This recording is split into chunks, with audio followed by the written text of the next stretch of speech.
Claude, j'aimerais ça que tu me parles de tes œuvres qui te représentent le plus selon toi. Si tu parles de ce qui a paru dans des livres, c'est sûrement mes 3 recueils de nouvelles d'épouvante. Les yeux troublent, l'histoire d'un soir entre les bras des amants réunis. Qui s'adresse au public adulte. Évidemment, bon, il y a eu un roman, mais c'est une collaboration avec Serena. Prime time. Donc, je ne peux pas dire, voilà, mon roman, parce que c'est pas mon roman. De toute façon, quand tu écris avec quelqu'un d'autre, tu peux déjà pas faire exactement ce que tu voulais. Tu sais, c'est toujours... Mais quand même, c'est représentatif parce qu'il y avait de la folie dans ce roman-là. Et puis, ça prend un petit peu de folie pour me décrire aussi. Mais c'est vraiment dans mes recueils d'épouvante. Moi, si quelqu'un me disait « je veux voir ce que tu écris », c'est vers là que je l'enverrais, même si c'est pas tout le monde dans le grand public qui va lire des nouvelles. C'est surtout, plus sont courtes, plus c'est un exercice de lecture compliqué, complexe. Alors, c'est pas tout le monde qui aime ça, lire des nouvelles. Les autres, ils voient des petites histoires, puis ça finit là. Moi, je suis plutôt du genre à les travailler. Puis ça me prend du temps, de toute façon, hein, même quand le texte est très court, ça me prend très, très, très longtemps pour terminer une nouvelle parce que je ne vais pas vite. Je suis toujours arrêté. Je suis toujours arrêté quand j'écris. Tu sais, tu as un passage, tu le relis, puis là, tu te perds un peu dans tes pensées entre 2 mots, là, puis soudain, tu t'aperçois que il a fait un petit changement, ça va t'amener ailleurs. Alors, il y a beaucoup de ça dans mes nouvelles. Mes nouvelles, c'est des histoires qui s'adressent aux gens qui aiment ça, avoir des frissons, évidemment, et qui aiment ça un petit peu travailler pour trouver les différents éléments, parce que je veux pas tout donner tout cuit à mes lecteurs, je veux qu'ils travaillent un peu. Alors déjà, ces 3 recueils-là que j'ai publiés, Les yeux troubles, en premier lieu, Histoire d'un soir et autres épouvantes, c'est celui qui avait contribué à me faire remporter le Grand Prix de la science-fiction et du fantastique. Et le plus récent, là, qui n'est pas très récent dans le fond, c'est Entre les bras des amants réunis. Alors là-dedans, tu as l'essentiel. Je dirais même que tu as l'essentiel de ma carrière, là, presque. En fait, j'aurais du matériel pour un autre recueil comme ça, que je pourrais réunir un jour éventuellement, si jamais les recueils de nouvelles reviennent à la mode. C'est pas parti pour ça.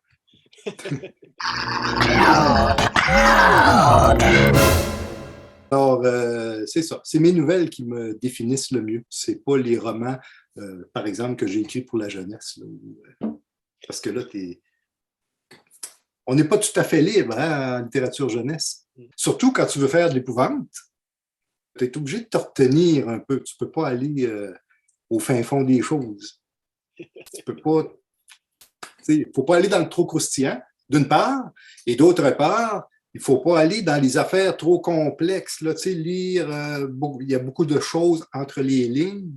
Ben, ce n'est pas la place pour faire ça. Alors, puis moi, j'aime ça faire ça. Alors, voilà. Au bout du compte, là, achetez mes recueils, pas le reste. Tu es un grand lecteur de courtes histoires, les nouvelles. Absolument. Puis, contrairement à beaucoup de gens, sauf peut-être les gens de mon âge, tu sais, quand tu lâches la littérature jeunesse, à un moment donné, puis tu tombes dans la littérature dite adulte, dans mon cas, ça s'est passé entre 12 et 13 ans. Ben, je suis tombé dans, évidemment, des histoires de monstres. Moi, quand j'avais cet âge-là, ça me prenait ça. C'était une des choses qui m'attirait. Puis même quand je lisais, par exemple, en littérature pour jeunes, quand je lisais Bob Moran, j'allais toujours chercher ceux qui avaient des titres un peu bizarres, là, comme Les chasseurs de dinosaures, puis La vallée des brontosaures. Ça tournait autour de ça. Et quand j'ai commencé à lire vraiment des choses pour adultes, les livres que ma mère m'achetait, ben, c'était souvent les éditions Marabout, parce qu'ils étaient partout à l'époque, au Québec. Et les couvertures m'ont rendu complètement fou. Et puis, c'était souvent des nouvelles. Tu sais, bon, c'est là que j'ai découvert mes classiques, comme Frankenstein puis Dracula, mais aussi il y a plein de gens qui écrivaient seulement des nouvelles. Puis j'ai donc grandi en lisant. Et puis, quand j'ai fait mes premiers balbutiements d'écrivain, ben, commencé avec des nouvelles aussi. Conte Véreux. En 1989. Sauf que moi, je suis resté dans les nouvelles. J'ai approfondi un peu le sujet.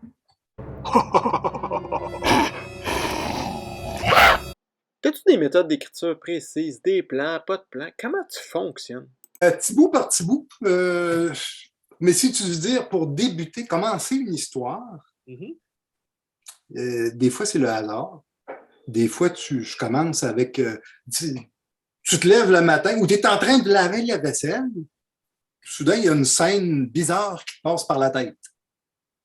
Puis quand c'est vraiment bon, ben, tu dis, oh, je vais prendre des notes, je vais essayer de me rappeler de ça. Et puis là, une fois que ma scène, j'ai fini par l'écrire quelque part, je me dis, quelle histoire qui pourrait bien aller avec ça? Tu sais? Alors, tu trouves quelque chose avant ta scène, puis quelque chose après ta scène, puis ça va tout ensemble. Et puis la somme, c'est plus grand que chaque partie. Alors, des fois, c'est comme ça. Parce que c'est rare que je vais me dire, ah ben là, j'écris une histoire de vampire, là, puis non. Tu pars avec une scène que tu as en tête. Ou des fois, tu imagines des débuts d'histoire. Tu sais, quelque chose qui fait que l'histoire commence bien, tu accroches ton lecteur tout de suite, puis il veut continuer. Alors, tu pars avec ça, puis là, tu dis, bon, c'est un bon début que j'ai là. Qu'est-ce que je vais raconter, moi, là, après ça? Puis souvent, tu ne peux pas te dire, dans mon cas, en tout cas, je ne peux pas me dire tout de suite, ah ouais, oui, ça va être une histoire de ça. Je pousse ma petite scène que j'ai déjà, je la pousse petit bout par petit bout par petit bout. Puis à un moment donné, là, je sais où je m'en vais, mais il y en a déjà au moins la moitié d'écrite là, à ce moment-là. C'est pour ça que je n'écris pas vite. Je ne sais pas où je m'en vais. Puis des fois, tu te contredis. Ou des fois, tu as une idée bien brillante quand tu es rendu aux 2/3, mais il y a 2 chapitres qui ne marchent plus ou 2 segments de texte qui ne marchent plus. Il faut que tu recommences. Alors, c'est une des raisons pourquoi je ne vais pas vite. C'est de façon très instinctive, j'ai l'impression. Hein? Oui, oui. Puis probablement que si je commençais une histoire donnée, là, si je la commençais à 2 périodes différentes, j'aurais probablement 2 histoires différentes au bout du compte. Ou au moins 2 façons différentes de voir l'histoire. Ça, c'est très possible. L'épouvante, l'horreur, les monstres. Qu'est-ce qui t'a attiré là-dedans selon toi? Tu le sais-tu? Non, je ne sais pas. Puis ça remonte à loin parce que même avant que je lise des Bob Moran, j'écoutais la TV, hein? Ben là encore, je cherchais des affaires comme ça. Des fois, quand j'étais petit, là, il y avait une vieille série en noir et blanc qui nous passait encore. C'était Au-delà du réel. Ça, j'écoutais ça, puis j'avais peur, là. Puis à l'époque, on habitait dans une grande maison. La TV, la salle de jeu, c'était au sous-sol. Puis ma mère était en haut dans la cuisine. Ben, quand c'était des épisodes plus corsés, au-delà du réel, je m'installais au milieu de l'escalier, hein, puis j'ai tiré le coup pour voir la TV en bas, tout en étant pas trop loin de maman. Alors déjà, j'aimais ça, puis à un moment donné, bon, on a vu les films de la Hammer, les films britanniques là, avec Peter Cushing et Christopher Lee. Ouais, le cauchemar de Dracula, là, ça m'a marqué jeune. Ça ne m'a jamais quitté. Ça a toujours l'air victorien, même si ce n'est pas victorien. J'en ai lu beaucoup, des textes fantastiques, des nouvelles, évidemment. Tu sais, les auteurs de l'époque de Bram Stoker, là, puis tout ça. Un peu avant, puis un peu après. C'était toutes des histoires de fantômes, presque. Alors, ça avait toujours un cachet. Même si ça avait été écrit dans les années 30, puis que ça se passait dans les années 30, ça faisait victorien quand même. Puis je suis resté que c'est le genre d'atmosphère et de décor que j'aime beaucoup. Même si je n'en mets pas nécessairement dans mes histoires à moi, parce que je ne suis pas un victorien, donc ça sonnerait faux un peu si j'essayais de le faire. Mais je m'en inspire sûrement. Selon toi, à ton humble avis, c'est quoi une bonne histoire d'épouvante? Pourquoi que ça fonctionne ou que ça ne fonctionne pas? Ben, d'une part, ça ne plaît pas à tout le monde, hein? Ça plaît à certaines personnes. Certaines personnes trouvent les éléments qu'ils cherchent dans ces histoires-là, même s'ils ont une bonne idée de ce qui va arriver à la fin, ils vont savourer quand même chaque moment jusqu'à la fin, et la fin aussi. Alors, les gens aiment ça pour ça, il faut croire. J'en sais pas plus, je me pose pas plus la question parce que je sais que de toute façon, c'est pas tout le monde qui aime ça. Ouais.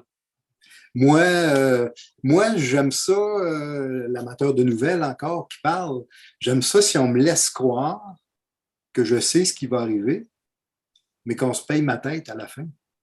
Ça, j'aime ça encore bien plus. Plus, c'est dur à faire, là, mais je me suis essayé souvent. Ça n'a peut-être pas souvent marché, là, mais c'est ça, je m'inspire beaucoup des vieilles choses que je lis. Puis j'essaie pas de les copier, mais de leur rendre hommage ou les pasticher des fois. Tu sais. Tu as beaucoup publié dans les fanzines au fil des années. Les fanzines, il y en a ça encore, actuellement. Il y a Horrifique. Toujours là. Ouais, puis c'est tout. Ah bon? Parce que, bon, tu sais qu'il y a eu des époques où il y en avait plusieurs en même temps. Oui. D'ailleurs, des fois, ils se chicanaient tous ensemble, puis ça faisait partie de la tradition. Mais les fanzines, là, dans mon cas, c'est l'école. Ben oui. Tu sais pas écrire encore, puis tu écris des histoires. À qui veux-tu montrer ça? Et puis, à qui veux-tu demander conseil? Pas à maman. Fiston. Les fanzines, c'est une bonne place. Puis à l'époque, en plus, quand un fanzine sortait un numéro, les autres fanzines, ben, ils faisaient une recension. Ils en parlaient. Puis des fois, la recension était critique et tout et tout. Puis des fois, Solaris aussi avait des chroniques. D'ailleurs, j'en ai signé dans Solaris des chroniques sur les fanzines. Puis en plus, à l'époque, à chaque année, paraissait l'année de la science-fiction et du fantastique québécois. Donc, eux autres aussi parlaient des textes qui avaient été publiés dans les fanzines. Puis là, tu avais des vraies critiques. Puis là, ça pouvait faire mal. Alors, le jeune, là, qui dans les années, dans mon cas, c'était plus les années 90, quand tu publiais dans un fanzine, tu avais un certain, il n'y avait pas beaucoup de monde qui les lisait, mais tu avais quand même un certain lectorat et surtout, tu avais un écho critique. Tu ne peux pas avoir ça ailleurs, si tu vas dans la grande littérature. Ouais. Tu n'auras pas d'écho critique parce que tu ne seras pas publié. Ouais. Alors, c'était important, les fanzines. C'était important. Oui, j'ai publié beaucoup dans CSF, dans Tantôt, dans Horrifique, évidemment. Dans Horrifique, écoute, je ne sais pas combien de dizaines de nouvelles j'ai publiées dans Horrifique, là, mais il y en a eu pas mal. Ma bibliographie là, détaillée, je pense qu'il y a 130 ou 135 entrées. Il y en a au moins la moitié dans les fanzines. Oh oui, sûrement. Je ne sais pas, c'est pas un chiffre scientifique, là, mais il y en a beaucoup dans les fanzines. Puis, comme je te dis, c'est l'école, c'est là que j'ai appris. Quand tu te fais varloper comme il faut par une critique, là, surtout s'il y en a deux qui te varlopent, là, tu commences à regarder, tu te dis peut-être qu'ils ont raison. Est-ce que tu te souviens comment tu as connu la revue Solaris? Je me souviens à travers qui j'ai connu Solaris. C'était lors de mon passage en coup de vent à l'université. Là, je ne peux pas rester longtemps. Il y avait un gars avec nous, c'était un artiste visuel. Puis quand il a vu que j'écrivais des histoires d'horreur, j'avais avoué ça, déjà à l'époque, que j'écrivais en cachette. Et puis il m'avait dit « Ah ouais, des histoires d'horreur? » Il dit « Moi, je connais un gars qui collabore à une revue, il m'avait dit, de science-fiction.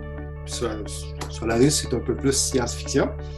Et puis ce gars-là, c'était Guy Sirois, qui habitait à Ottawa à l'époque. Et puis, donc, ça a cliqué. On s'était donné rendez-vous à un moment donné, puis on s'est rencontrés, puis on a jasé. Puis on aimait ça jaser. Fait qu'à un moment donné, toutes les semaines, tous les lundis, on se rencontrait, puis on jasait d'horreur, puis de science-fiction, parce que Guy, c'était un gars de science-fiction, dans une maison pleine de livres. Partout, j'en ai déjà parlé, partout des livres. Puis des rangées doubles, hein, les bibliothèques. Toujours. Alors, à travers lui, j'ai découvert Solaris, et puis, bon, je suis aperçu que je n'étais pas si pire. À un moment donné, j'étais rendu que je faisais de la relecture d'épreuves pour Solaris. Et puis, éventuellement, un jour, j'ai fini par en publier une dans Solaris. Ça a été dur parce que j'écrivais, moi, je mélangeais beaucoup l'horreur et l'humour dans la même histoire avant. Et puis, souvent, les gens disaient, l'un annule, tu sais, il y en a un qui annule l'autre, donc c'est pas bon. Donc, il a fallu que j'apprenne à diversifier ma palette. Et puis là, quand j'ai commencé à faire ça, ben là, hop, j'ai pu publier dans Solaris. Joël, qui était directeur littéraire, quand je le harcelais, j'ai envoyé des textes, là, des montagnes de textes, c'était pas publiable, le pauvre Joël. Ça en était drôle, des fois, les lettres qu'il m'écrivait pour me dire, ben non, ce sera pas ce texte-là. Puis, d'ailleurs, à l'époque où on était plus fanzineux, j'avais une série de petites histoires qui mettaient en vedette le misérable écrivain Klaus Bundock et le redoutable directeur littéraire qui s'appelait Noël Champollion. Là, il y avait toutes sortes de petites nouvelles niaiseuses qui se déroulaient souvent pendant les congrès boréals. Alors, oui, ça m'avait marqué les débuts dans Solaris. Finalement, j'en ai publié un bon nombre dans Solaris. Et puis même, depuis que je suis dézombifié, là, depuis 2 ans, j'en ai publié une dans Solaris, une toute petite aussi. Donc, c'est peut-être un début. Tu as mentionné le congrès boréal. J'imagine que c'est dans les années 90 la première fois que tu es allé au congrès. Oh là! Hey, non, mon premier, là, il avait lieu à Ottawa. C'est la raison pour laquelle je suis allé. C'était pas loin, j'avais que la rivière à traverser. C'était, je pense que c'était en 89, à l'Université d'Ottawa. Alors là, j'avais rencontré les grands anciens. Il y en a eu 2 à Ottawa, hein. Il y en a eu un en 95 aussi, je pense. Ah, ça se peut. Mais mon tout premier, là, où j'étais tellement petit que je longeais les murs, là, et tout, c'était en 89. Puis c'est là que tu as rencontré, justement, comme tu dis, plein de gens du milieu. Puis... À un moment donné, il y avait eu, on s'était tous retrouvés chez Guy Sirois le soir. Alors, il y avait Claude Janel, Jean Petitgrou, René Beaulieu. Je ne sais pas si Jean Dion était là. Il n'est plus là, il n'est plus parmi nous maintenant, Jean Dion. Mais bon, ouais. Puis j'avais rencontré Elisabeth aussi. Je te dis que j'en menais pas large à l'époque. J'en ai jamais mené bien large de toute façon. Là, mais... C'était encore au moins dans ce temps-là.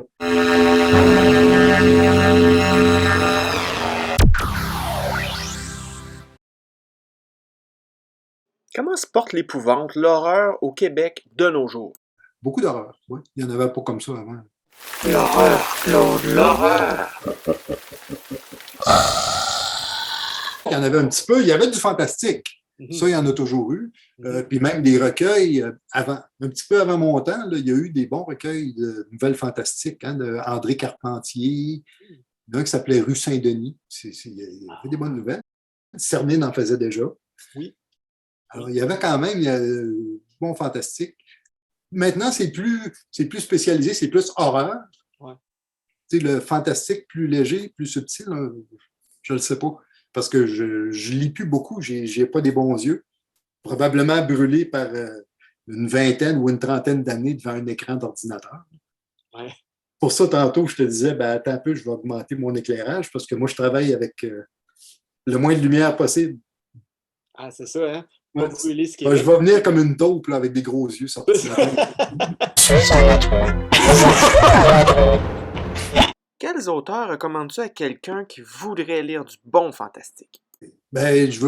Si c'était juste mon goût à moi que je voulais imposer à quelqu'un d'autre, je l'enverrais lire les auteurs belges que je lisais quand j'étais adolescent. Jean Rey en premier, Thomas Owen, bon, et même Gérard Prévost, dont j'ai parlé un peu récemment sur ma page Facebook. D'ailleurs, je suis en train d'en relire un petit peu, mais je ne prends pas un recueil pour le relire méthodiquement, là, une par-ci, une par-là. Et la chose la plus intéressante que moi j'ai lue, là, puis qui m'a fait, c'est les livres de Martine Desjardins. Dans les choses récentes, là, écoute, j'en reviens pas comment c'est bon. Le travail d'écriture, il est remarquable. J'aime ça, moi, dire ça. Les 2 auteurs qui ont le plus d'étain sur moi, c'est Jean Rey et Robert Bloch.